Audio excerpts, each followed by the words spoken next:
The Rats in the Walls.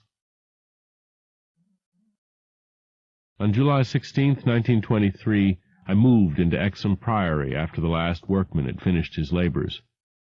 The restoration had been a stupendous task, for little had remained of the deserted pile but a shell-like ruin, yet because it had been the seat of my ancestors, I let no expense deter me. The place had not been inhabited since the reign of James I, when a tragedy of intensely hideous, though largely unexplained nature had struck down the master, 5 of his children, and several servants, and driven forth under a cloud of suspicion and terror the 3rd son, my lineal progenitor, and the only survivor of the abhorred line. With this sole heir denounced as a murderer, the estate had reverted to the crown, nor had the accused man made any attempt to exculpate himself or regain his property. Shaken by some horror greater than that of conscience or the law, and expressing only a frantic wish to exclude the ancient edifice from his sight and memory, Walter de la Poer, 11th Baron Exham, fled to Virginia, and there founded the family which by the next century had become known as Delapoer. Exham Priory had remained untenanted, though later allotted to the estates of the Norris family, and much studied because of its peculiarly composite architecture, an architecture involving Gothic towers resting on a Saxon or Romanesque substructure, whose foundation in turn was of a still earlier order or blend of orders, Roman and even Druidic or native Cymric, if legends speak truly. This foundation was a very singular thing, being merged on one side with the solid limestone of the precipice from whose brink the priory overlooked a desolate valley 3 miles west of the village of Anchester. Architects and antiquarians loved to examine this strange relic of forgotten centuries, but the country folk hated it. They had hated it for hundreds of years before, when my ancestors lived there, and they hated it now, with the moss and mold of abandonment on it.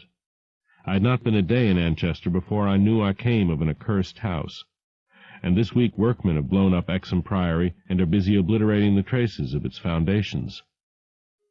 The bare statistics of my ancestry I had always known, together with the fact that my first American forebear had come to the colonies under a strange cloud.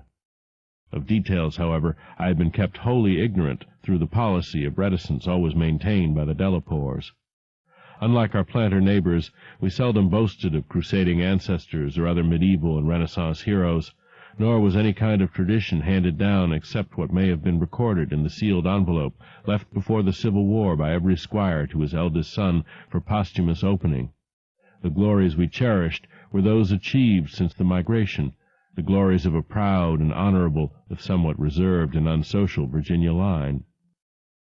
During the war our fortunes were extinguished, and our whole existence changed by the burning of Carfax, our home on the banks of the James. My grandfather, advanced in years, had perished in that incendiary outrage, and with him the envelope that bound us all to the past. I can recall that fire today, as I saw it then at the age of 7, with the Federal soldiers shouting, the women screaming, and the Negroes howling and praying. My father was in the army, defending Richmond, and after many formalities, my mother and I were passed through the line to join him. When the war ended, we all moved north, whence my mother had come, and I grew to manhood, middle age, and ultimate wealth as a stolid Yankee. Neither my father nor I ever knew what our hereditary envelope had contained, and as I merged into the grayness of Massachusetts business life, I lost all interest in the mysteries which evidently lurked far back in my family tree. Had I suspected their nature, how gladly I would have left Exham Priory to its moss, bats, and cobwebs. My father died in 1904, but without any message to leave me, or to my only child, Alfred, a motherless boy of 10. It was this boy who reversed the order of family information, for although I could give him only jesting conjectures about the past, he wrote me of some very interesting ancestral legends when the late war took him to England in 1917 as an aviation officer. Apparently the Delapoers had a colorful and perhaps sinister history, for a friend of my son's, Captain Edward Norris of the Royal Flying Corps, dwelt near the family seat at Anchester, and related some peasant superstitions which few novelists could equal for wildness and incredibility. Norris himself, of course, did not take them seriously, but they amused my son, and made good material for his letters to me. It was this legendary which definitely turned my attention to my transatlantic heritage and made me resolve to purchase and restore the family seat which Norris showed to Alfred in its picturesque desertion and offered to get for him at a surprisingly reasonable figure, since his own uncle was the present owner. I bought Exham Priory in 1918, but was almost immediately distracted from my plans of restoration by the return of my son as a maimed invalid. During the 2 years that he lived, I thought of nothing but his care, having even placed my business under the direction of partners. In 1921, as I found myself bereaved and aimless, a retired manufacturer no longer young, I resolved to divert my remaining years with my new possession. Visiting Anchester in December, I was entertained by Captain Norris, a plump, amiable young man who had thought much of my son and secured his assistance in gathering plans and anecdotes to guide in the coming restoration. Exham Priory itself I saw without emotion, a jumble of tottering medieval ruins covered with lichens and honeycombed with rooks' nests, perched perilously upon a precipice, and denuded of floors or other interior features save the stone walls of the separate towers. As I gradually recovered the image of the edifice as it had been when my ancestor left it over 3 centuries before, I began to hire workmen for the reconstruction. In every case I was forced to go outside the immediate locality, for the Anchester villagers had an almost unbelievable fear and hatred of the place. This sentiment was so great that it was sometimes communicated to the outside laborers, causing numerous desertions, whilst its scope appeared to include both the priory and its ancient family.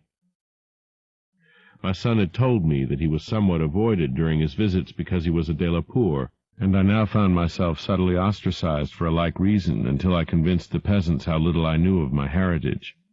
Even then they sullenly disliked me, so that I had to collect most of the village traditions through the mediation of Norris. What the people could not forgive, perhaps, was that I had come to restore a symbol so abhorrent to them, for, rationally or not, they viewed Exham Priory as nothing less than a haunt of fiends and werewolves. Piecing together the tales which Norris collected for me, and supplementing them with the accounts of several savants who had studied the ruins, I deduced that Exham Priory stood on the site of a prehistoric temple, a druidical or anti-druidical thing which must have been contemporary with Stonehenge. That indescribable rites had been celebrated there, few doubted, and there were unpleasant tales of the transference of these rites into the Cybele worship which the Romans had introduced. Inscriptions still visible in the sub-cellar bore such unmistakable letters as Div. Ops. Magna Mat, sign of the Magna Mater, whose dark worship was once vainly forbidden to Roman citizens. Anchester had been the camp of the 3rd Augustan Legion, as many remains attest, and it was said that the temple of Cybele was splendid and thronged with worshippers who performed nameless ceremonies at the bidding of a Phrygian priest. Tales added that the fall of the old religion did not end the orgies at the temple, but that the priests lived on in the new faith without real change. Likewise was it said that the rites did not vanish with the Roman power, and that certain among the Saxons added to what remained of the temple and gave it the essential outline it subsequently preserved, making it the center of a cult feared through half the Heptarchy. About 1000 A.D. the place is mentioned in a chronicle as being a substantial stone priory housing a strange and powerful monastic order and surrounded by extensive gardens which needed no walls to exclude a frightened populace. It was never destroyed by the Danes, though after the Norman conquest it must have declined tremendously, since there was no impediment when Henry III granted the site to my ancestor, Gilbert de la Poer, 1st Baron Exham, in 1261. Of my family before this date there is no evil report, but something strange must have happened then. In one chronicle there is a reference to a de la Poer as cursed of God in 1307, whilst village legendary had nothing but evil and frantic fear to tell of the castle that went up on the foundations of the old temple and priory. The fireside tales were of the most grisly description, all the ghastlier because of their frightened reticence and cloudy evasiveness. They represented my ancestors as a race of hereditary demons, beside whom Gilles de Retz and the Marquis de Sade would seem the veriest tyros, and hinted whisperingly at their responsibility for the occasional disappearance of villagers through several generations. The worst characters, apparently, were the barons and their direct heirs. At least most was whispered about these. If of healthier inclinations, it was said, an heir would early and mysteriously die to make way for another more typical scion. There seemed to be an inner cult in the family, presided over by the head of the house, and sometimes closed except to a few members. Temperament rather than ancestry was evidently the basis of this cult, for it was entered by several who married into the family.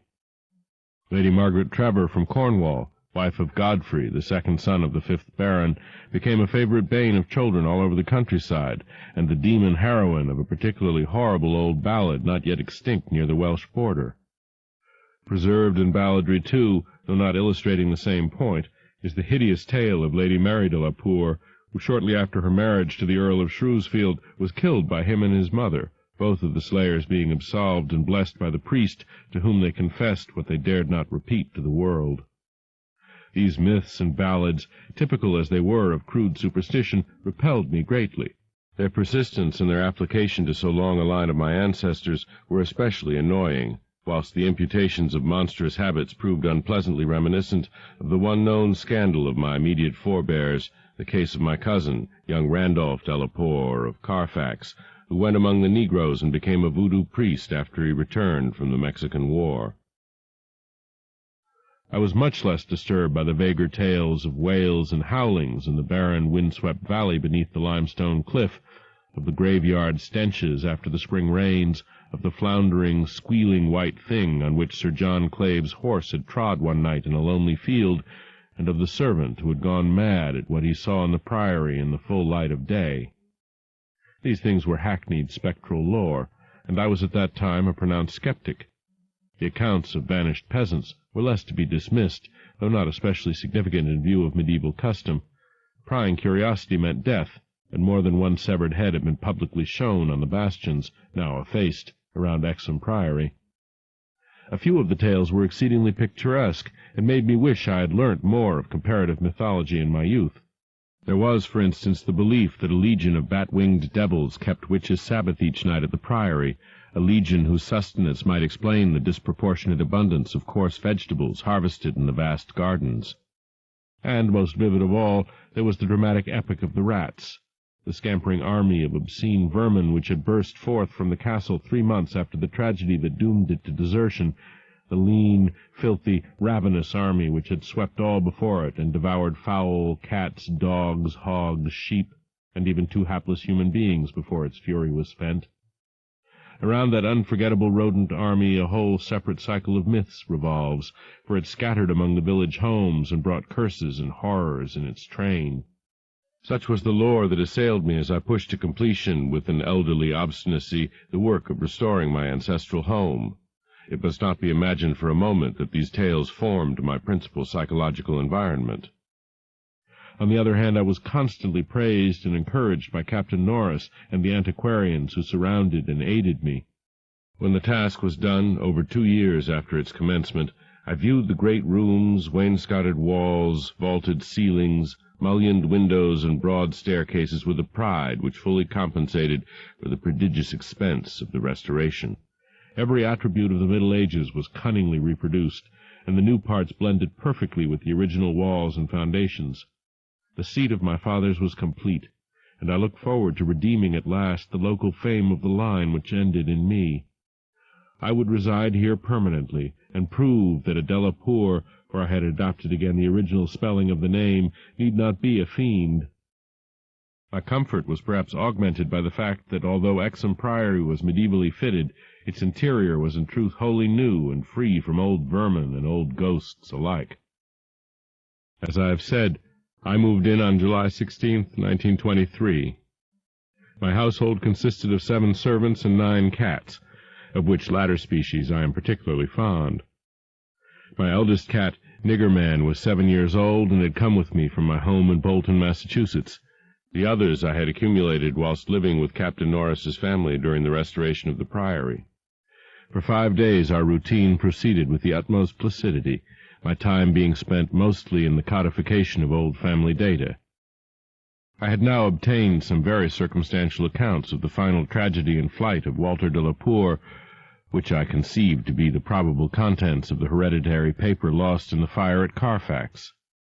It appeared that my ancestor was accused, with much reason, of having killed all the other members of his household, except 4 servant confederates, in their sleep, about 2 weeks after a shocking discovery which changed his whole demeanor, but which, except by implication, he disclosed to no one, save perhaps the servants who assisted him and afterward fled beyond reach.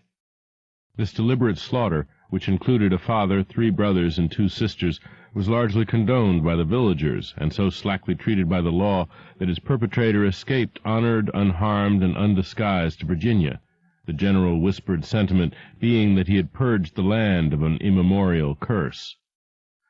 What discovery had prompted an act so terrible I could scarcely even conjecture. Walter de la Poer must have known for years the sinister tales about his family, so that this material could have given him no fresh impulse. Had he then witnessed some appalling ancient rite, or stumbled upon some frightful and revealing symbol in the priory or its vicinity? He was reputed to have been a shy, gentle youth in England.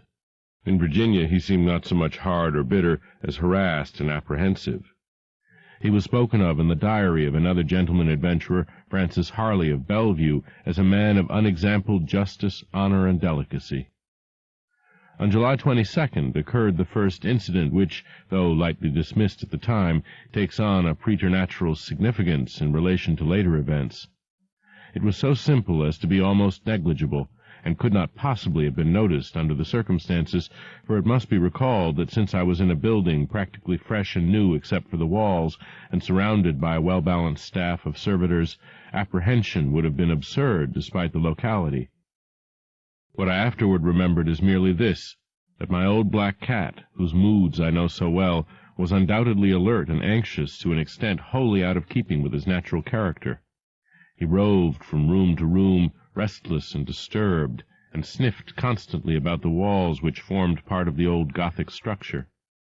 I realize how trite this sounds, like the inevitable dog in the ghost story, which always growls before his master sees the sheeted figure, yet I cannot consistently suppress it. The following day a servant complained of restlessness among all the cats in the house. He came to me in my study, a lofty west room on the 2nd story, with groined arches, black oak paneling, and a triple Gothic window overlooking the limestone cliff and desolate valley, and even as he spoke I saw the jetty form of Nigger Man creeping along the west wall and scratching at the new panels which overlaid the ancient stone. I told the man that there must be some singular odor or emanation from the old stonework, imperceptible to human senses, but affecting the delicate organs of cats, even through the new woodwork. This I truly believed, and when the fellow suggested the presence of mice or rats, I mentioned that there had been no rats there for 300 years, and that even the field mice of the surrounding country could hardly be found in these high walls, where they had never been known to stray. That afternoon I called on Captain Norris, and he assured me that it would be quite incredible for field mice to infest the priory in such a sudden and unprecedented fashion. That night, dispensing as usual with the valet, I retired in the west tower chamber which I had chosen as my own, reached from the study by a stone staircase and short gallery, the former partly ancient, the latter entirely restored. This room was circular, very high and without wainscoting, being hung with arras which I had myself chosen in London. Seeing that Nigger Man was with me, I shut the heavy Gothic door and retired by the light of the electric bulbs which so cleverly counterfeited candles, finally switching off the light and sinking on the carved and canopied four-poster with the venerable cat in his accustomed place across my feet. I did not draw the curtains, but gazed out at the narrow north window which I faced. There was a suspicion of aurora in the sky, and the delicate traceries of the window were pleasantly silhouetted. At some time I must have fallen quietly asleep, for I recall a distinct sense of leaving strange dreams when the cat started violently from his placid position. I saw him in the faint auroral glow, head strained forward, 4 feet on my ankles and hind feet stretched behind. He was looking intensely at a point on the wall somewhat west of the window, a point which to my eye had nothing to mark it, but toward which all my attention was now directed. And as I watched, I knew that Nigger Man was not vainly excited. Whether the arras actually moved I cannot say. I think it did, very slightly. But what I can swear to is that behind it I heard a low, distinct scurrying as of rats or mice. In a moment the cat had jumped bodily on the screening tapestry, bringing the affected section to the floor with his weight and exposing a damp, ancient wall of stone, patched here and there by the restorers and devoid of any trace of rodent prowlers. Niggerman raced up and down the floor by this part of the wall, clawing the fallen arras, and seemingly trying at times to insert a paw between the wall and the oaken floor. End of Side 1. To continue, turn the cassette over. Side 2. Tales of H.P. Lovecraft by H.P. Lovecraft, continuing with The Rats in the Walls on page 21. He found nothing, and after a time returned wearily to his place across my feet. I had not moved, but I did not sleep again that night. In the morning I questioned all the servants, and found that none of them had noticed anything unusual, save that the cook remembered the actions of a cat which had rested on her window-sill. This cat had howled at some unknown hour of the night, awaking the cook in time for her to see him dart purposefully out of the open door down the stairs. I drowsed away the noontime, and in the afternoon called again on Captain Norris, who became exceedingly interested in what I told him. The odd incidents, so slight yet so curious, appealed to his sense of the picturesque, and elicited from him a number of reminiscences of local ghostly lore. We were genuinely perplexed at the presence of rats, and Norris lent me some traps and Paris green, which I had the servants place in strategic localities when I returned. I retired early, being very sleepy, but was harassed by dreams of the most horrible sort. I seemed to be looking down from an immense height upon a twilit grotto, knee-deep with filth, where a white-bearded demon swineherd drove about with his staff a flock of fungus, flabby beasts, whose appearance filled me with unutterable loathing. Then, as the swineherd paused and nodded over his task, a mighty swarm of rats rained down on the stinking abyss and fell to devouring beasts and man alike. From this terrific vision I was abruptly awakened by the motions of Niggerman, who had been sleeping as usual across my feet. This time I did not have to question the source of his snarls and hisses, and of the fear which made him sink his claws into my ankle, unconscious of their effect. For on every side of the chamber the walls were alive with nauseous sound, the verminous slithering of ravenous, gigantic rats. There was now no aurora to show the state of the arras, the fallen section of which had been replaced, but I was not too frightened to switch on the light. As the bulbs leapt into radiance, I saw a hideous shaking all over the tapestry, causing the somewhat peculiar designs to execute a singular dance of death. This motion disappeared almost at once, and the sound with it. Springing out of bed, I poked at the arras with the long handle of a warming-pan that rested near, and lifted one section to see what lay beneath. There was nothing but the patched stone wall, and even the cat had lost his tense realization of abnormal presences. When I examined the circular trap that had been placed in the room, I found all of the openings sprung, though no trace remained of what had been caught and had escaped. Further sleep was out of the question, so lighting a candle I opened the door and went out in the gallery toward the stairs to my study, Niggerman following at my heels. Before we had reached the stone steps, however, the cat darted ahead of me and vanished down the ancient flight. As I descended the stairs myself, I became suddenly aware of sounds in the great room below, sounds of a nature which could not be mistaken. The oak-paneled walls were alive with rats, scampering and milling, whilst Niggerman was racing about with the fury of a baffled hunter. Reaching the bottom, I switched on the light, which did not this time cause the noise to subside. The rats continued their riot, stampeding with such force and distinctness that I could finally assign to their motions a definite direction. These creatures, in numbers apparently inexhaustible, were engaged in one stupendous migration from inconceivable heights to some depth conceivably or inconceivably below.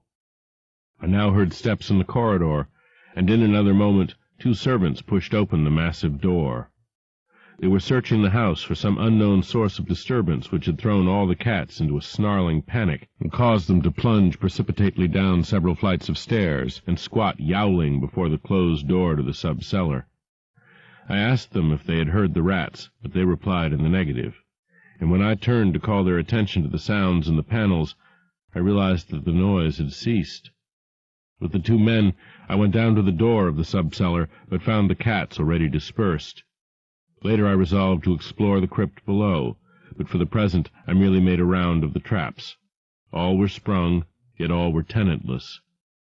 Satisfying myself that no one had heard the rats save the felines and me, I sat in my study till morning, thinking profoundly and recalling every scrap of legend I had unearthed concerning the building I inhabited.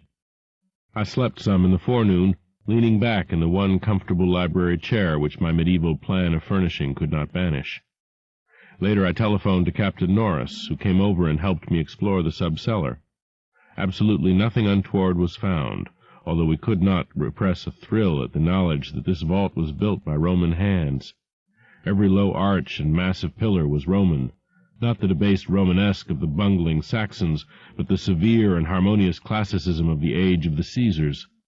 Indeed, the walls abounded with inscriptions familiar to the antiquarians who had repeatedly explored the place, things like P. Gete, Prop, Temp, Dona, and El Praec versus Pontife Aetus. The reference to Aetus made me shiver, for I had read Catullus and knew something of the hideous rites of the Eastern god, whose worship was so mixed with that of Cybele. Norris and I, by the light of lanterns, tried to interpret the odd and nearly effaced designs on certain irregularly rectangular blocks of stone generally held to be altars, but could make nothing of them. We remembered that one pattern, a sort of rayed sun, was held by students to imply a non-Roman origin, suggesting that these altars had merely been adopted by the Roman priests from some older and perhaps aboriginal temple on the same site. On one of these blocks were some brown stains which made me wonder. The largest, in the center of the room, had certain features on the upper surface which indicated its connection with fire, probably burnt offerings. Such were the sights in that crypt before whose door the cats had howled, and where Norris and I now determined to pass the night. Couches were brought down by the servants, who were told not to mind any nocturnal actions of the cats, and Niggerman was admitted as much for help as for companionship. We decided to keep the great oak door, a modern replica with slits for ventilation, tightly closed, and with this attended to, we retired with lanterns still burning to await whatever might occur. The vault was very deep in the foundations of the priory, and undoubtedly far down on the face of the beetling limestone cliff overlooking the waste valley.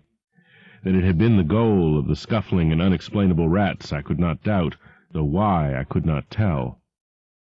As we lay there expectantly, I found my vigil occasionally mixed with half-formed dreams, from which the uneasy motions of the cat across my feet would rouse me. These dreams were not wholesome, but horribly like the one I had had the night before. I saw again the twilit grotto and the swineherd with his unmentionable fungus beasts wallowing in filth, and as I looked at these things they seemed nearer and more distinct, so distinct that I could almost observe their features. Then I did observe the flabby features of one of them, and awaked with such a scream that Niggerman started up, whilst Captain Norris, who had not slept, laughed considerably. Norris might have laughed more, or perhaps less, had he known what it was that made me scream. But I did not remember myself till later. Ultimate horror often paralyzes memory in a merciful way. Norris waked me when the phenomena began. Out of the same frightful dream I was called by his gentle shaking and his urging to listen to the cats. Indeed, there was much to listen to, for beyond the closed door at the head of the stone steps was a veritable nightmare of feline yelling and clawing, whilst Niggerman, unmindful of his kindred outside, was running excitedly around the bare stone walls, in which I heard the same babble of scurrying rats that had troubled me the night before. An acute terror now rose within me, for here were anomalies which nothing normal could well explain. These rats, if not the creatures of a madness which I shared with the cats alone, must be burrowing and sliding in Roman walls I had thought to be of solid limestone blocks, unless perhaps the action of water through more than 17 centuries had eaten winding tunnels which rodent bodies had worn clear and ample. But even so the spectral horror was no less, for if these were living vermin, why did not Norris hear their disgusting commotion? Why did he urge me to watch Niggerman and listen to the cats outside, and why did he guess wildly and vaguely at what could have aroused them? By the time I had managed to tell him, as rationally as I could, what I thought I was hearing, my ears gave me the last fading impression of the scurrying, which had retreated still downward, far underneath this deepest of sub-cellars, till it seemed as if the whole cliff below were riddled with questing rats. Norris was not as skeptical as I had anticipated, but instead seemed profoundly moved. He motioned to me to notice that the cats at the door had ceased their clamor, as if giving up the rats for lost, whilst Niggerman had a burst of renewed restlessness and was clawing frantically around the bottom of the large stone altar in the center of the room, which was nearer Norris's couch than mine. My fear of the unknown was at this point very great. Something astounding had occurred, and I saw that Captain Norris, a younger, stouter, and presumably more naturally materialistic man, was affected fully as much as myself, perhaps because of his lifelong and intimate familiarity with local legend.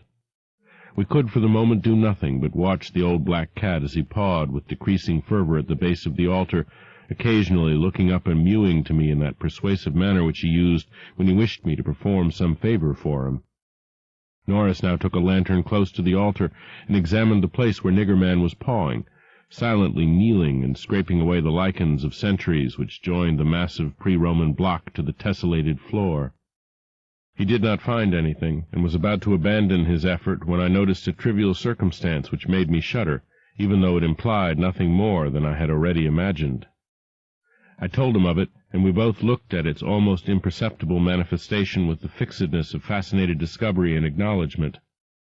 It was only this, that the flame of the lantern set down near the altar was slightly but certainly flickering from a draught of air which it had not before received, and which came indubitably from the crevice between floor and altar where Norris was scraping away the lichens. We spent the rest of the night in the brilliantly lighted study, nervously discussing what we should do next. The discovery that some vault deeper than the deepest known masonry of the Romans underlay this accursed pile, some vault unsuspected by the curious antiquarians of 3 centuries, would have been sufficient to excite us without any background of the sinister. As it was, the fascination became twofold, and we paused in doubt whether to abandon our search and quit the priory forever in superstitious caution, or to gratify our sense of adventure and brave whatever horrors might await us in the unknown depths. By morning we had compromised, and decided to go to London to gather a group of archaeologists and scientific men fit to cope with the mystery. It should be mentioned that before leaving the sub-cellar we had vainly tried to move the central altar, which we now recognized as the gate to a new pit of nameless fear. What secret would open the gate, wiser men than we would have to find. During many days in London, Captain Norris and I presented our facts, conjectures, and legendary anecdotes to 5 eminent authorities, all men who could be trusted to respect any family disclosures which future explorations might develop. We found most of them little disposed to scoff, but instead intensely interested and sincerely sympathetic. It is hardly necessary to name them all, but I may say that they included Sir William Brinton, whose excavations in the Trode excited most of the world in their day. As we all took the train for Anchester, I felt myself poised on the brink of frightful revelations, a sensation symbolized by the air of mourning among the many Americans at the unexpected death of the President on the other side of the world. On the evening of August 7th, we reached Exham Priory, where the servants assured me that nothing unusual had occurred. The cats, even old Niggerman, had been perfectly placid, and not a trap in the house had been sprung. We were to begin exploring on the following day, awaiting which I assigned well-appointed rooms to all my guests. I myself retired in my own tower chamber, with Niggerman across my feet. Sleep came quickly, but hideous dreams assailed me. There was a vision of a Roman feast like that of Trimalchio, with a horror in a covered platter. Then came that damnable recurrent thing about the swineherd and his filthy drove in the twilit grotto. Yet when I awoke it was full daylight, with normal sounds in the house below. The rats, living or spectral, had not troubled me, and Niggerman was quietly asleep. On going down, I found that the same tranquillity had prevailed elsewhere, a condition which one of the assembled savants, a fellow named Thornton, devoted to the psychic, rather absurdly laid to the fact that I had now been shown the thing which certain forces had wished to show me. All was now ready, and at 11 a.m. our entire group of 7 men, bearing powerful electric searchlights and implements of excavation, went down to the sub-cellar and bolted the door behind us. Niggerman was with us, for the investigators found no occasion to despise his excitability, and were indeed anxious that he be present in case of obscure rodent manifestations. We noted the Roman inscriptions and unknown altar designs only briefly, for 3 of the savants had already seen them, and all knew their characteristics. Prime attention was paid to the momentous central altar, and within an hour Sir William Brinton had caused it to tilt backward, balanced by some unknown species of counterweight. There now lay revealed such a horror as would have overwhelmed us had we not been prepared. Through a nearly square opening in the tiled floor, sprawling on a flight of stone steps so prodigiously worn that it was little more than an inclined plane at the center, was a ghastly array of human or semi-human bones. Those which retained their collocation as skeletons showed attitudes of panic, fear, and over all were the markings of rodent gnawing. The skulls denoted nothing short of utter idiocy, cretinism, or primitive semi-apedom. Above the hellishly littered steps arched a descending passage seemingly chiseled from the solid rock and conducting a current of air. This current was not a sudden and noxious rush as from a closed vault, but a cool breeze with something of freshness in it. We did not pause long, but shiveringly began to clear a passage down the steps. It was then that Sir William, examining the hewn walls, made the odd observation that the passage, according to the direction of the strokes, must have been chiseled from beneath. I must be very deliberate now, and choose my words. After ploughing down a few steps amidst the gnawed bones, we saw that there was light ahead. Not any mystic phosphorescence, but a filtered daylight, which could not come except from unknown fissures in the cliff that overlooked the waste valley. That such fissures had escaped notice from outside was hardly remarkable, for not only is the valley wholly uninhabited, but the cliff is so high and beetling that only an aeronaut could study its face in detail. A few steps more, and our breaths were literally snatched from us by what we saw. So literally that Thornton, the psychic investigator, actually fainted in the arms of the dazed man who stood behind him. Norris, his plump face utterly white and flabby, simply cried out inarticulately, whilst I think that what I did was to gasp or hiss and cover my eyes. The man behind me, the only one of the party older than I, croaked the hackneyed, "My God," in the most cracked voice I ever heard.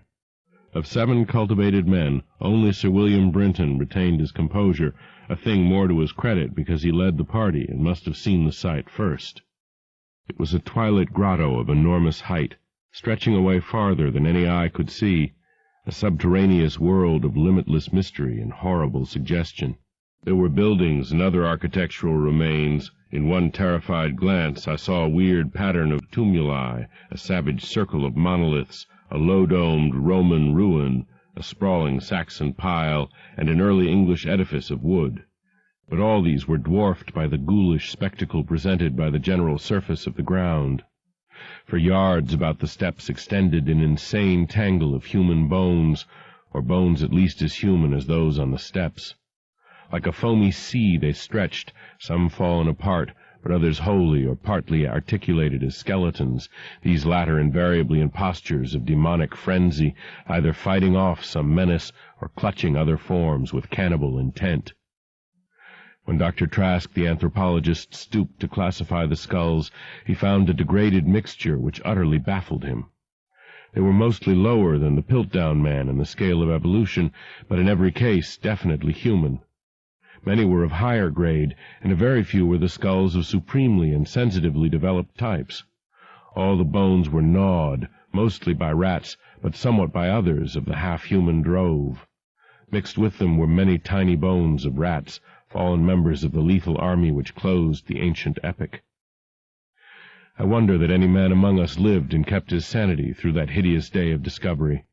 Not Hoffman or Huysmans could conceive a scene more wildly incredible, more frenetically repellent, or more gothically grotesque than the twilit grotto through which we 7 staggered, each stumbling on revelation after revelation, and trying to keep for the nonce from thinking of the events which must have taken place there 300 years, or 1,000, or 2,000, or 10,000 years ago.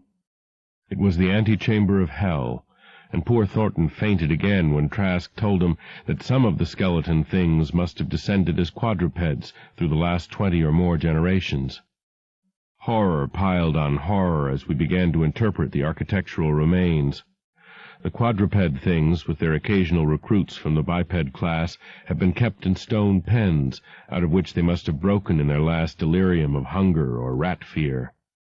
There have been great herds of them, evidently fattened on the coarse vegetables whose remains could be found as a sort of poisonous ensilage at the bottom of huge stone bins older than Rome. I knew now why my ancestors had had such excessive gardens. Would to heaven I could forget. The purpose of the herds I did not have to ask. Sir William, standing with his searchlight in the Roman ruin, translated aloud the most shocking ritual I have ever known, and told of the diet of the antediluvian cult which the priests of Cybele found and mingled with their own. Norris, used as he was to the trenches, could not walk straight when he came out of the English building. It was a butcher shop and kitchen. He had expected that.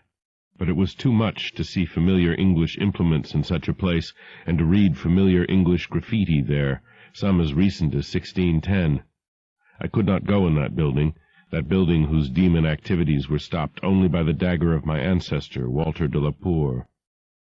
What I did venture to enter was the low Saxon building, whose oaken door had fallen, and there I found a terrible row of 10 stone cells with rusty bars.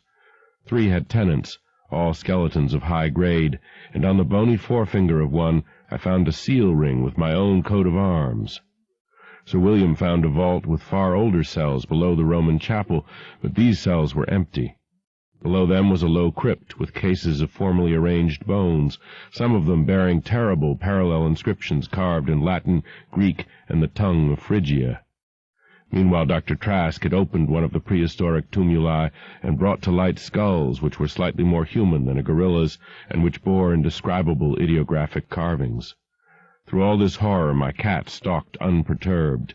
Once I saw him monstrously perched atop a mountain of bones, and wondered at the secrets that might lie behind his yellow eyes. Having grasped to some slight degree the frightful revelations of this twilit area, an area so hideously foreshadowed by my recurrent dream, we turned to that apparently boundless depth of midnight cavern where no ray of light from the cliff could penetrate. We shall never know what sightless Stygian worlds yawn beyond the little distance we went, for it was decided that such secrets are not good for mankind. But there was plenty to engross us close at hand, for we had not gone far before the searchlight showed that accursed infinity of pits in which the rats had feasted, and whose sudden lack of replenishment had driven the ravenous rodent army first to turn on the living herds of starving things, and then to burst forth from the priory in that historic orgy of devastation which the peasants will never forget. God! Those carrion black pits of sawed, picked bones and opened skulls! Those nightmare chasms choked with the pithecanthropoid, Celtic, Roman, and English bones of countless unhallowed centuries. Some of them were full, and none can say how deep they had once been. Others were still bottomless to our searchlights and peopled by unnameable fancies. What, I thought, of the hapless rats that stumbled into such traps amidst the blackness of their quests in this grisly Tartarus? Once my foot slipped near a horribly yawning brink, and I had a moment of ecstatic fear. I must have been musing a long time, for I could not see any of the party but the plump Captain Norris. Then there came a sound from that inky, boundless, farther distance that I thought I knew, and I saw my old black cat dart past me like a winged Egyptian god, straight into the illimitable gulf of the unknown. But I was not far behind, for there was no doubt after another second. It was the eldritch scurrying of those fiend-born rats, always questing for new horrors, and determined to lead me on even unto those grinning caverns of earth's center, where Nyarlathotep, the mad, faceless god, howls blindly to the piping of 2 amorphous idiot flute-players. My searchlight expired, but still I ran. I heard voices and yowls and echoes, but above all there gently rose that impious, insidious scurrying, gently rising as a stiff, bloated corpse gently rises above an oily river that flows under endless onyx bridges to a black, putrid sea. Something bumped into me, something soft and plump. It must have been the rats, the viscous, gelatinous, ravenous army that feast on the dead and the living. Why shouldn't rats eat a Delapour, as a Delapour eats forbidden things? The war ate my boy, damn them all. And the Yanks ate Carfax with flames, and burnt Grandsire Delapour, and the secret. No, I tell you, I am not that demon swineherd in the Twilit Grotto. It was not Edward Norris's fat face on that flabby fungus thing. Who says I am a Delapour? He lived, but my boy died. Shall a Norris hold the lands of a Delapour? It's voodoo, I tell you, that spotted snake. Curse you, Thornton, I'll teach you to faint at what my family do. Splud, thou stinkard, I'll learn ye how to gust. Wold ye swinky me thilky wis? Magna mater, magna mater. Atis. Dia ad aghaid ad auden. August bach dunach ort. Donus is dolus ort. Agus leitza. Rule.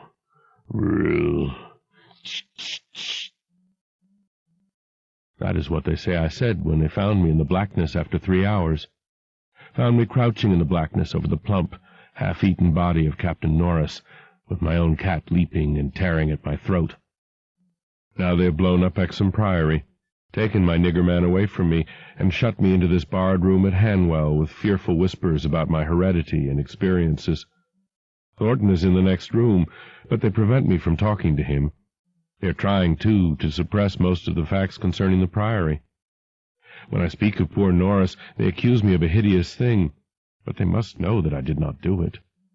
They must know it was the rats, the slithering, scurrying rats whose scampering will never let me sleep, the demon rats that race behind the padding in this room and beckon me down to greater horrors than I have ever known, the rats they can never hear, the rats in the walls.